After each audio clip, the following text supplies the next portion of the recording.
Merdeka! Lagi sekali yang bersemangat merdeka!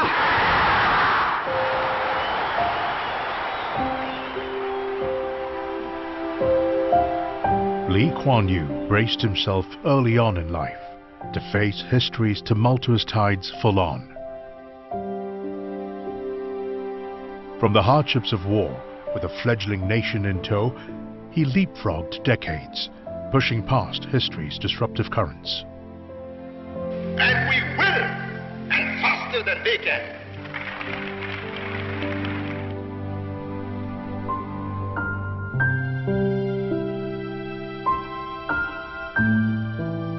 He survived its undertow. This is your life and mine. I spent a whole lifetime building this. And brought Singapore to where it is today, without letting time nor tide deter him.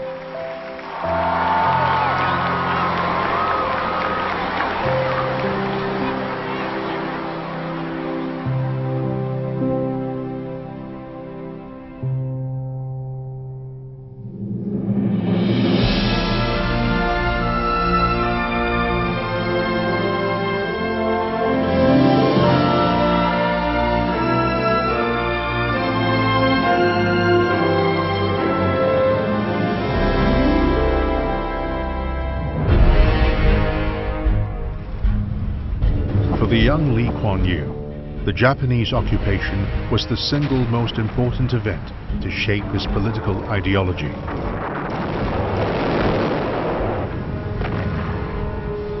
The deprivation, cruelty and humiliation that the war wreaked on people revealed to Lee that to control one's destiny, one had to gain power.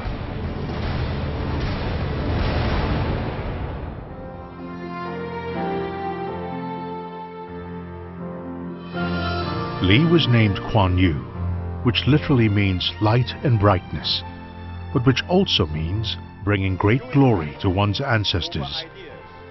We changed the complexion of Singapore.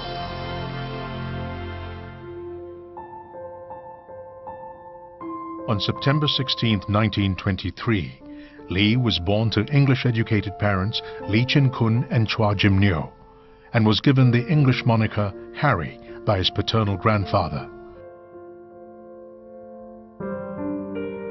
Lee continued the family tradition of being educated in English. He read law at the University of Cambridge after excelling as a student at Raffles College. His experience of being treated as a colonial subject when he was in England in the late 1940s fueled his interest in politics and sharpened his anti-colonial sentiments. Lee later said, "I saw the British people as they were. They treated you as colonials, and I resented that. I saw no reason why they should be governing me. They're not superior. I decided when I got back, I was going to put an end to this." We were born in a time of tumultuous change, where the world that we knew it was crumbling, was collapsing. When I was a little boy, the British Empire was supposed to last 1,000 years. And so everybody thought. Even when the Japanese went to war against China, we thought, well, that's far away. And we never believed the Japanese would attack Malaya and Singapore and capture us. And we literally saw a whole society disintegrate. It collapsed overnight. And we were serfs, to be trampled on, to do their bidding. And that did something to a whole generation and said, no, why? This is my life, my country. I have something to say. Lee's political life began right after he returned to Singapore in 1950. Acting as legal advisor and negotiator, he represented the postal workers who were fighting for better pay and working conditions. He was soon appointed by many more trade unions, some of which were controlled by pro-communists. Together with these pro-communists, Lee and other anti-colonialists formed the People's Action Party. in 1954. It was a marriage of convenience to overthrow the British.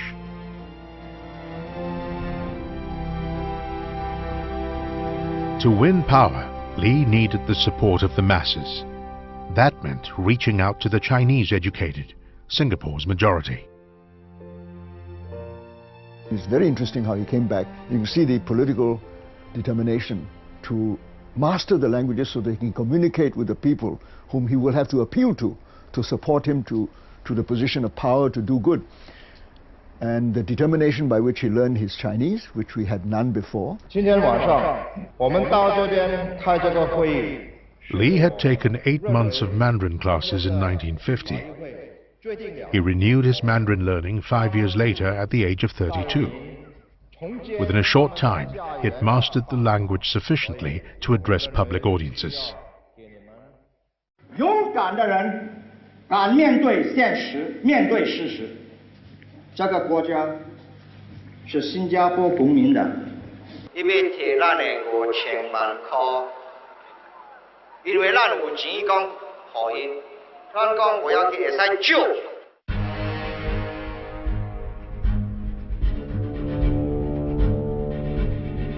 In the mid-1950s, riots broke out that fueled tensions between the local government and the communist sympathizers in the Chinese community.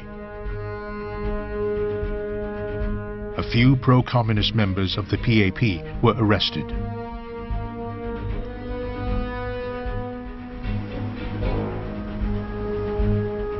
Leading the PAP, Li fought for their release and ran a campaign against corruption in the 1959 elections for the Legislative Assembly.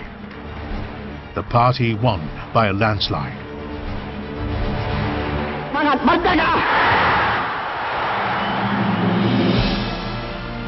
Li achieved what he had set out to do.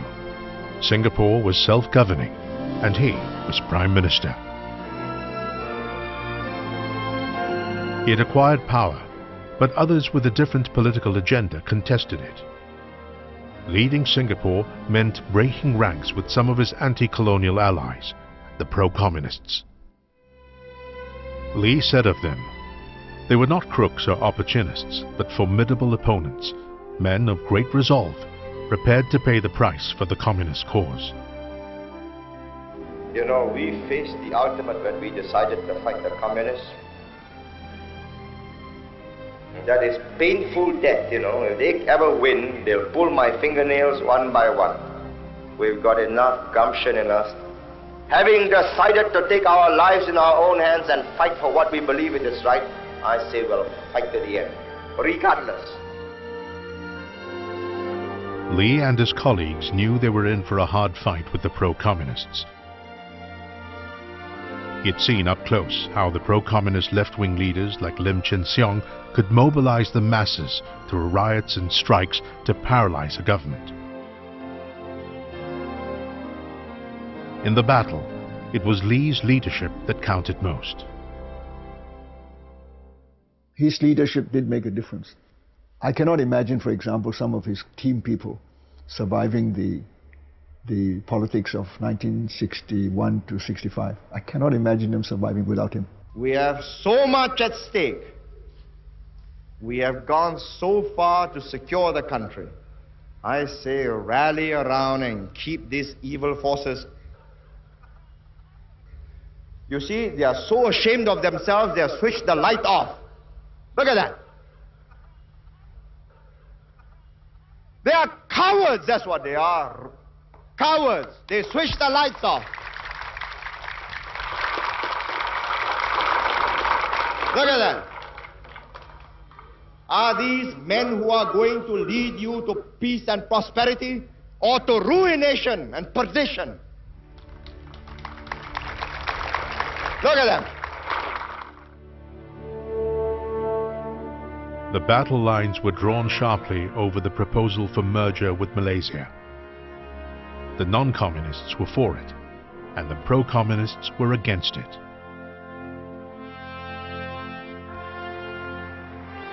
There were compelling economic reasons for merger, but Li was also clear about its political necessity. To him, merger was absolutely necessary to prevent Singapore and Malaya being slowly engulfed and eroded away by the communists. Lee believed building a common identity between individuals on either side of the causeway would propel them across racial and religious shores and into a common land. Make the people feel that they are wanted. Not stepchildren or stepbrothers, but one in the family and a very important member of the family. Mr. Lee was welcomed most warmly in traditional Malay style when he went round 8 islands. Lee campaigned relentlessly and tirelessly for merger, speaking over the radio and in nearly every corner of Singapore.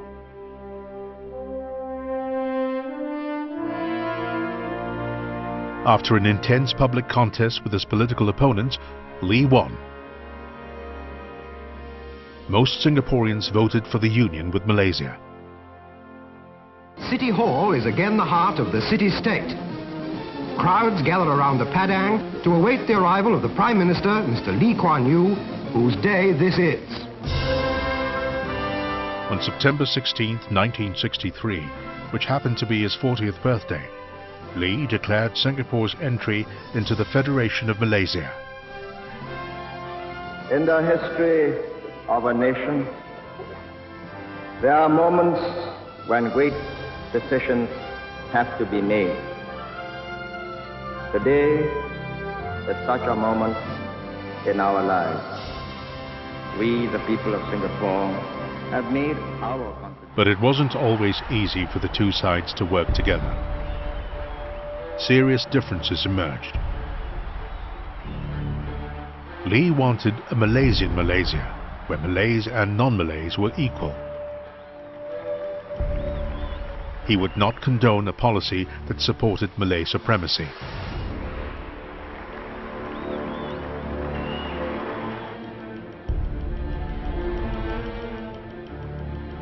Differences mounted, from conflicts between personalities and disagreements about a common market to the PAP's participation in Malaysia's general election. Malaysian politicians considered it a breach of understanding for the PAP to take part in mainland politics.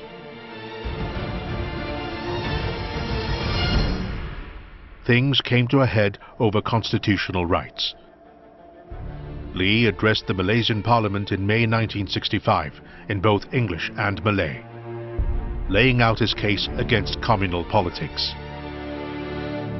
Tetapi, jikalau saya di rumah tidak cakap bahasa muda saya, takkan saya tak setia kepada Malaysia. Supaya Menteri dari Sarawak, takkan dia kalau balik rumah panjangnya dia cakap bahasanya, dia tak ada taat setia kepada Malaysia. Saya tidak percaya. Dia masih selalu taat setia. I think it's generally known that he caused a sensation by addressing Parliament in Kuala Lumpur in Raja Malay. He spoke Malay better than the many Malays. They were absolutely astounded, and I was very apprehensive about it. And I was right to be apprehensive too, yes. The backbenchers were spellbound. They understood every word. That was the turning point. They perceived him as a dangerous man who could one day be the Prime Minister of Malaya.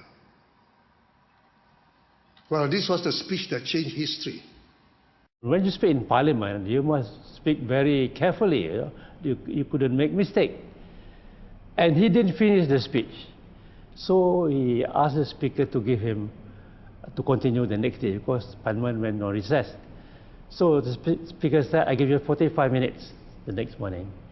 But when Parliament began the next morning, speaker didn't allow him to speak. And he stood up, he said, you promised me yesterday, but no. So then we knew that that Malay speech must have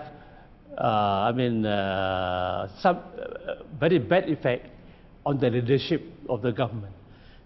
I noticed that while I was speaking, the alliance leaders, Tun Abdul Rahman, Tun Abdul Razak, Tan Siew Sin, and the rest, were sitting in front of us. They got a table that sang low and low and low until only their head, because they were embarrassed. This man could speak Malay better than them. They say they are worried about the Malays. I say, so are we. We want to raise their standard of living. And we will, and faster than they can.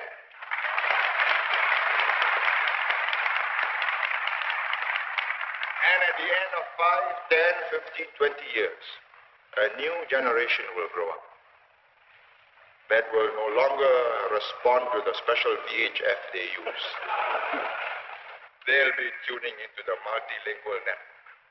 They'll be thinking like us, working like us, trained like us, prepared to live with us like Malaysians. Then we win. And history is on our side. But it was not to be. Racial riots sparked off a year earlier by what Lee called Malay Ultras had already created a deep divide. On August 9, 1965, Singapore separated from Malaysia. Every time we look back on this moment when we signed this agreement which severed Singapore from Malaysia, it will be a moment of anguish. I mean, for me, it is a moment of anguish because all my life,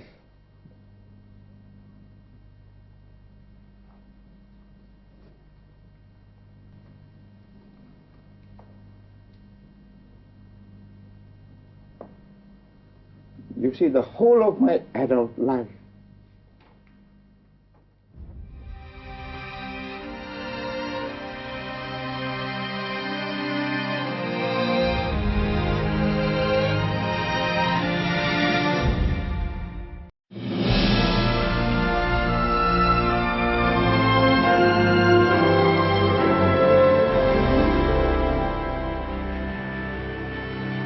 On August 9, 1965, Singapore became an independent state, but not by choice.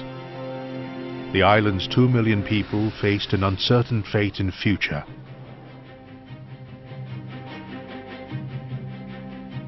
Uncertainty that weighed heavily on one man. would you mind if we stop for a while?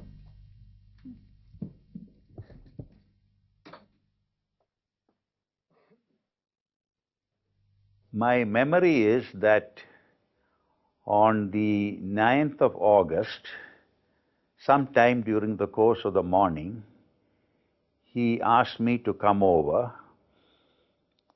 and I had heard the previous evening that the structure was going to collapse. And then he was under great strain, and he said that Singapore had been hived off, ejected, I forget the exact word he used, from Malaysia, and was now an independent country. Left with no hinterland and hardly a domestic market to speak of, Singapore's only option was for its leaders to fight hard for its survival. I have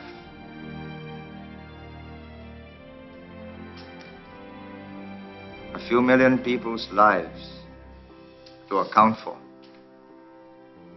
And Singapore will survive.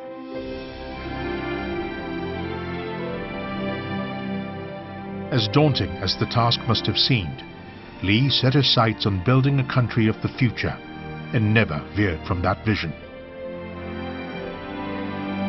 And we will set the example. This country belongs to all of us. We made this country from nothing, from mud flats. Here we make the model multiracial society. This is not a country that belongs to any single community. It belongs to all of us. This was a mud flat, swamp. Today this is a modern city. 10 years from now, This will be a metropolis. Never fear.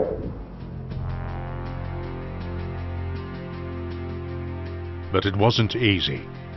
Lee and his team soon had another crisis to deal with. In 1968, out of the blue, Britain announced its intention to withdraw its troops from Singapore. Lee now had to confront the prospect of a country without its own security forces, and thousands of workers retrenched from the British bases, joining the already large numbers of unemployed.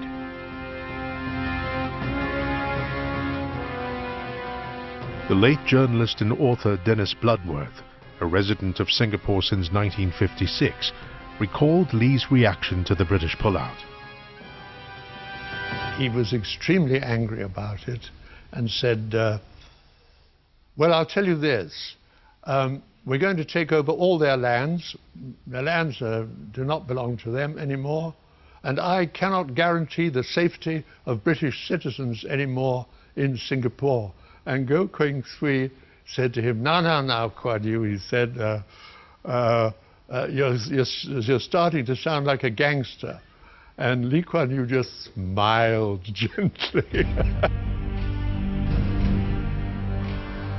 Lee's good ties with British leaders led them to extend their departure to the end of 1971. With these military bases contributing 20% of the economy and providing jobs for 70,000 people, this softened the blow to Singapore's economy.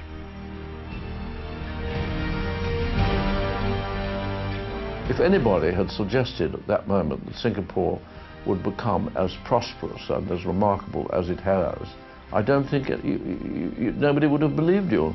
And it is to a very large extent due to Lee Kuan Yew that this has happened. Led by Lee, the team soldiered on to hold Singapore together and make it work. The British naval bases were used to boost the economy, and efforts were made to attract investors to set up industries on former British Army land. To survive what was then a hostile neighborhood, Lee used a two-pronged approach to grow the economy. First, to leapfrog the region and link up with the developed world for both capital and market initiatives. And second, to transform Singapore into a first world oasis in a third world region. With first world standards of service and infrastructure, Lee saw Singapore as the hub for businesses wanting a foothold in the region. Did he ever imagine Singapore would one day enjoy the world's highest per capita income and become a leading business center in Asia? Perhaps. Success he attributed to the confidence of foreign investors drawn to the nation's amicable industrial relations. He's emphasized that his duty was to find ways and means of getting more jobs for people. And it was also the duty of the labor movement to help their fellow workers find jobs. So for that we needed industrial peace and a certain balance, not exploitation. The National Trades Union Congress, NTUC, was formed in 1961 when the PAP split. In the PAP Led by David Nair, a founding member of the PAP, the NTUC led Singapore's labour movement away from militant trade unionism to one marked by cooperation. In fact, Singapore was the first in the world to have a tripartite arrangement, where workers, employers and the government came together to discuss general wage levels.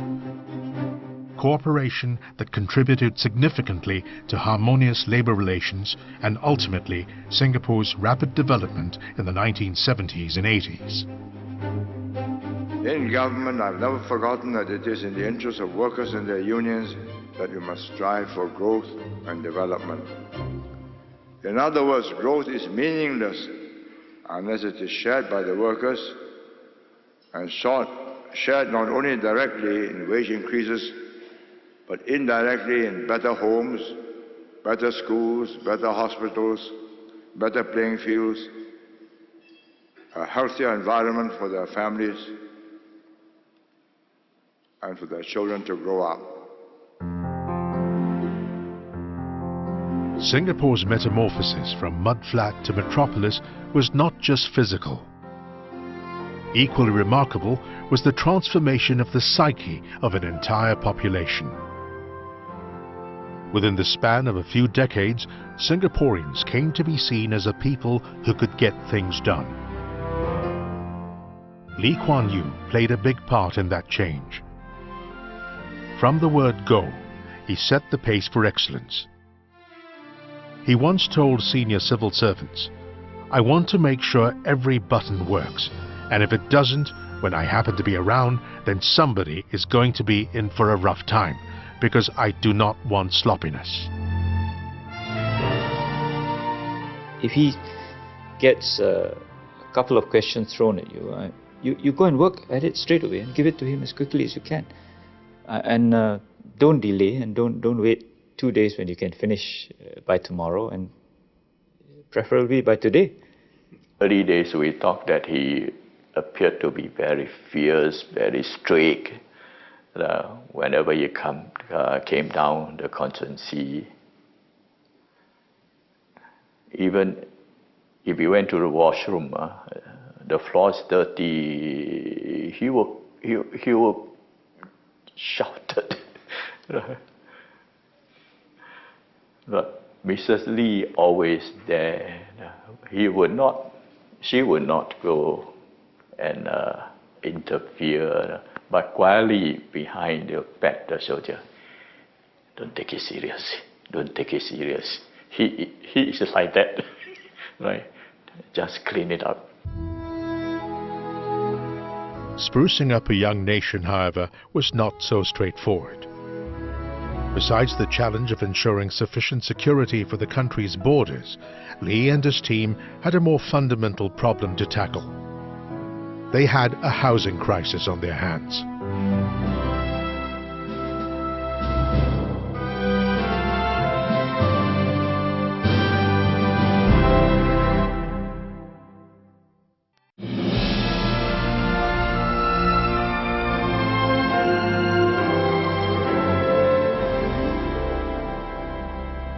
The 50-story pinnacle on Cantonment Road is an icon in Singapore's half-a-century-old public housing landscape. It is built on the site of one of the earliest public housing projects in the country. Housing in the 50s was a far cry from what it is today. These were Singapore's living conditions when it achieved self-government in 1959. There was a housing crisis. To meet the nation's acute housing shortage, the PAP set up in 1960 the Housing Development Board, simply known today by its acronym HDB. Its aim, to build 10,000 homes a year. Its predecessor, the Singapore Improvement Trust, was highly skeptical the new board would meet its ambitious target. After all, the SIT built only 20,000 flats in its 30-year history. The expatriates who left the then SIT, predecessor of the Housing Board, doubted whether we could ever do it. And so did the government. So a committee was set up under Professor Lim Tebo to find out whether we have the capability and the material to complete 10,000 houses as planned. Well, when the committee, Lim Tebo's committee, published its report, the Housing Board has already completed 10,000 units of housing. And among the doubts expressed in the report was this, and I quote, "The team showed more enthusiasm than skill." The stakes were high and the difficulties daunting. The PAP, which just came into power, needed to deliver results fast and gained the trust and confidence of Singaporeans. The HDB's performance was crucial to the PAP's re-election in 1963. It was more than a question of providing affordable homes for the people. The social motive to do this was equally compelling. Public housing helped tighten the weave of Singapore's social fabric. Unless we have a rooted population, unless the people had something to defend. So if you ask people to defend all the big houses where the bosses live, and they live in hovels, I don't think that's tenable. So we decided from the very beginning, everybody must have a home, every family will have something to defend. And that home must be owner-owned. But they'll have to pay it by installments and over 20, 25 years, even 30 years. And that home we developed over the years into their most valuable asset. Because of Lee's vision, more than 80% of Singaporeans now live in subsidized public flats that they can call their own. Singaporeans now had a personal stake in their country that went beyond feelings of patriotism. They had a physical space they could call home, and a vested interest to defend it.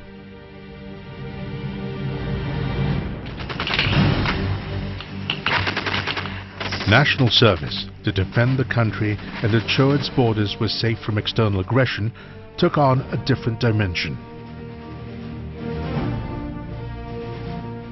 After independence, Singapore was left with just 2 battalions of the Singapore Infantry Regiment.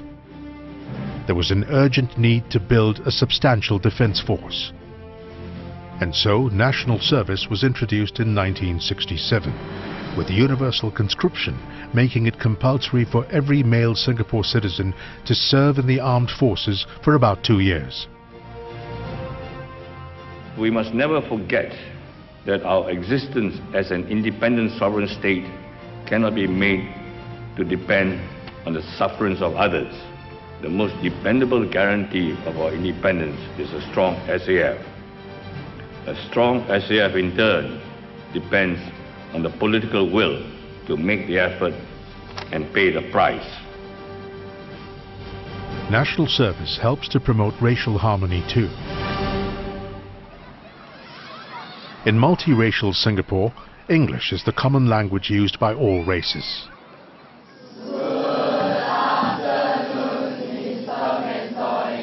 Lee saw early on that English would be a unifier that would give Singapore an edge in the international arena. But he also believed that knowing one's mother tongue would build a sense of belonging to one's roots and increase self-confidence and self-respect. And so he championed bilingualism. But bilingualism, Lee said in retrospect, was his most difficult policy to implement. He later admitted he was wrong to assume that one could be equally fluent in 2 languages. Had I known all the difficulties, bilingualism, in 1965, as I know now today, would I have done differently? Yes, in its implementation, not in its policy. I do not regret the stress and the heavy burdens I put, because the other way would have been a destruction of our whole, the chance of building up some form of culture which is worth preserving. If he did not succeed in bringing through our education system based on bilingual education, we would not have the advantage among other countries to tap on this the China's economic trade. He foresaw this the advantage of having the bilingual, so he forced through. Lee and his team handled issues involving race and religion with sensitivity, knowing how combustible such matters could be. The formative years of the PAP, the battles against communism and extremism, and the racial riots he lived through meant Lee never underestimated the explosive nature of race relations. When it was time to remove the small dilapidated mosques built on state land, he did so with caution. His plan was to replace these suraus with bigger and better mosques in every housing estate through voluntary contributions from the Malay Muslim community. So he said he will instruct the civil service to prepare circular for all Malays Muslim working in the government service to donate voluntarily to the mosque building fund, and the deduction will be through CPF. And that was a good idea. Relatively, they give 50 cents. This mosque in Toa Payoh was the first of many to be built across the island. Today, mosques in Singapore are not only places of worship, but also centers for community bonding, social events, and education. So the Malays are proud of this because every mosque belongs to them. I've got a share in every mosque in Singapore. I consider monthly. Lee also took special interest in ensuring that Singapore's different communities would all have a share in its prosperity. He believed better education was one of the keys to uplifting the Malay community. I think the most important is that, to me, education. He really wants us to help in that area. In fact, one of those days when he had lunch, he asked us parents to really look after our kids. Be together with them, ensure that they study well, then you can make a good jump. If not a quantum jump, they will see the graph moving higher and higher.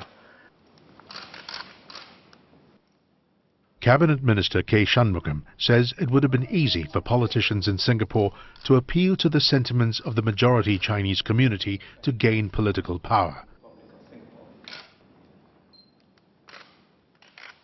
But part of the success of Singapore, he feels, is that it had leaders like Lee who shunned racial politics.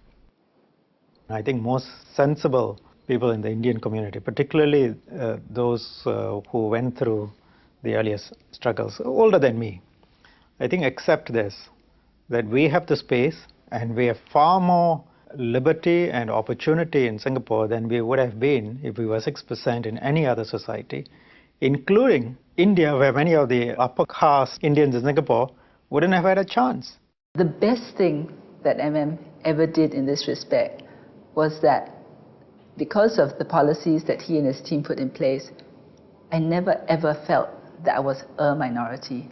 I've always grown up thinking of myself as Singaporean and not anything else. After we became independent, the point which he always reiterated was never do to the minorities in Singapore what happened to us when we were a minority in Malaysia. Always make sure that the Malays, that most Indians have their space, can live their way of life and have full and equal opportunities and are not discriminated against. At the same time, help them to upgrade, improve, move forward.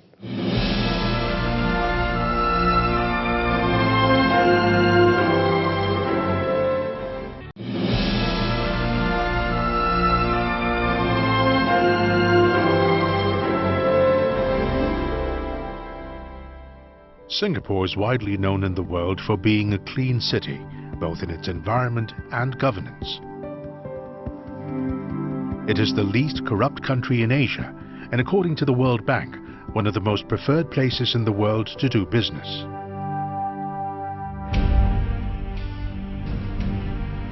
But it was not always graft-free. Corruption was widely prevalent when Singapore was still a British colony. In the 1959 election, the PAP, then the opposition, campaigned against the government's corrupt practices. I am convinced we will thrive in Parliament flourish provided there is honest, effective government. The PAP's anti-corruption position resonated well with the voters.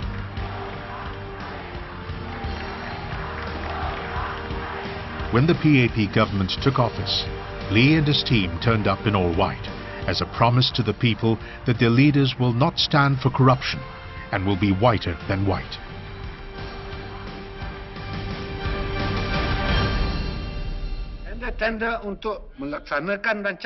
Over the years, the leadership's zero tolerance for corruption earned Singapore a reputation for having a clean and effective government. No small claim, considering how some countries continue to struggle to keep on the straight and narrow. Establishing the rule of law, public security and safety were fundamental to the success of the PAP. Securities taken as a given in today's Singapore. Lee applied the effort to stay clean to the island's physical transformation as well. From the outset, he was adamant that urban development did not proceed haphazardly. He had seen how a lack of planning had marred other cities and was determined that Singapore did not make the same mistake. Most other cities or countries would say, well, let's take care of the economic development first, even at the expense of the environment, and then we try to fix the environment. He did not take that stand at all. He wanted to pave the foundation for Singapore to have a first world environment when we become first world economy. So much so that I think after a while, when we reach cross a certain hump in tackling the environmental ills and move into further improvement, the good environment became an economic asset. I was really struck by how much he was taken up with this idea of the greening of Singapore. He just believed that that having trees and shrubbery, you don't have a concrete jungle around the place. It's not only aesthetically good. I suppose it has something to do with the soul of the Singaporean. Give a certain softness and a certain calmness. Lee expressed his passion for greening Singapore in practical ways. He planted a tree every year, a tradition he started on June 16, 1963, with the planting of a Mempat sapling. It kicked off an island-wide tree planting initiative and launched Tree Planting Day, a national campaign that helped Singapore earn its garden city reputation.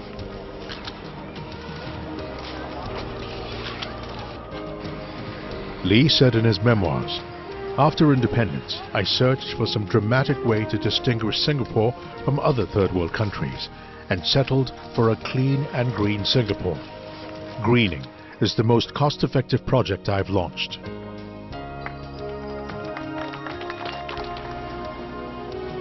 Lee's original vision of a garden city evolved over the years into the concept of a city in a garden, with some 2 million trees planted island-wide.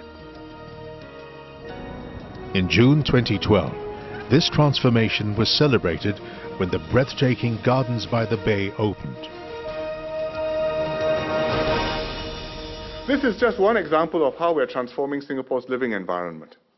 It may be a densely populated city, maybe one of the densest in the world, but we are determined that our people should be able to live comfortably, pleasantly, graciously. And not just with good homes, efficient public transport, or safe streets, but also to be in touch with nature, to be never far from green spaces and blue waters. Lee was not known to be sentimental about buildings or landmarks. He was practical yet ambitious about transforming the nation's landscape, even when it came to defying nature. In 10 years, let's have fishing in the Singapore River and fishing in the Kallang River. It can be done.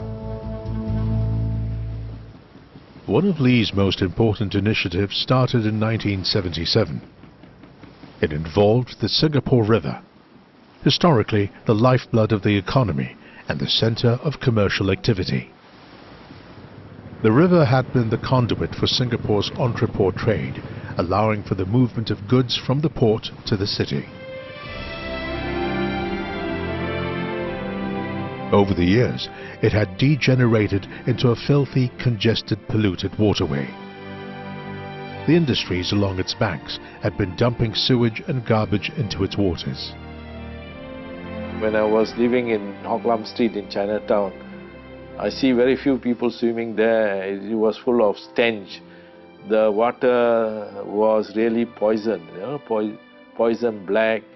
Nobody could even wade through that water. I remembered when I was studying in the secondary school in Canning Seng, I used to walk through South Beach Road and looking at Singapore River, I have to close my nose. Lee proposed what to everyone was a monumental feat, a clean-up.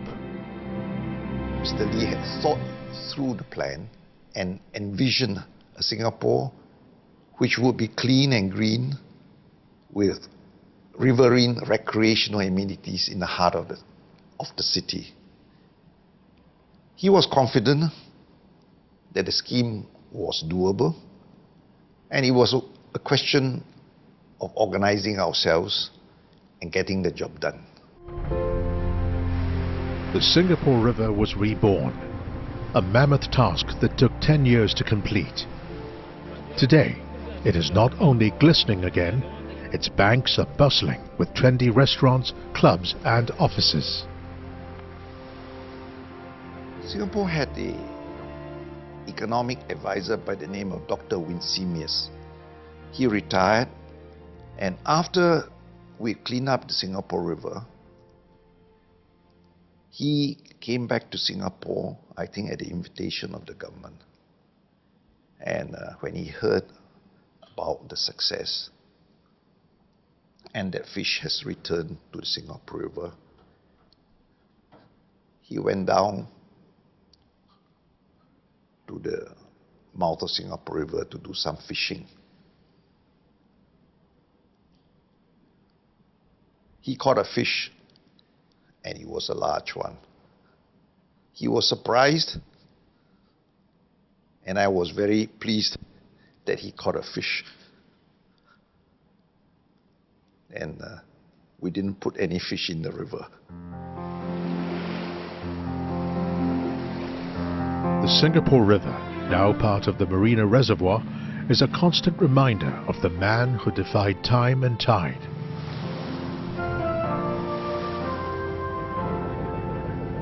Its transformation, mirroring the fascinating evolution of a small backwater into a thriving global metropolis. Its currents echo the ebb and flow of one man's life as he turned an impossible dream into reality.